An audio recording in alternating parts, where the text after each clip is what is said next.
Malali ndeko na communicateur moko ya parti ndeko Christian a ondiga pesi bino raison. Ndeko wana d'abord c'est un sous-traitant mais après c'est une raison.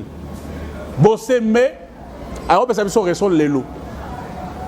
Oh non, le chef de l'État est mal entouré. Mais chef de l'État, il y a un monde pour collaborateur naïe.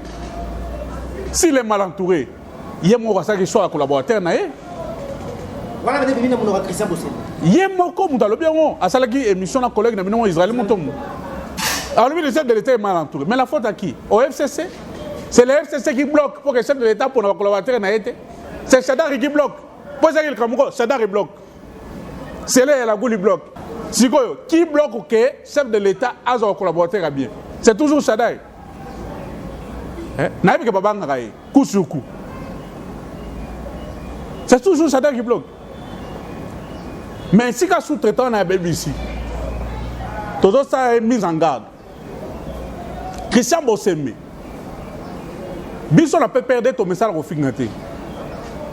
Tu as une éducation malade. Mais si tu veux nous pousser, ton côté dans le domaine, on va le faire.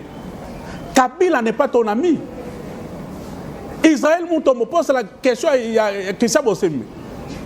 Quand comparer Kabila, Nati Lombo, Christian Bosseme, on ne peut pas comparer Chilombo na Kabila.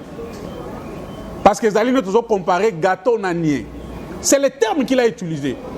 D'abord, les journalistes là, ils ont qui ça a été. Tant qu'il y a lobby, et là on reste à limiter. Mais quand nous allons réagir, parce que il y a qui réagir coup sur coup, et comme un problème, nous les mettons en garde. Kabila Zamouninga n'a été. Kabila Zamouninga n'a été. Qu'il fasse très attention. S'il veut blaguer, qu'il blague avec le collaborateur de Chilombo, pas avec Kabila.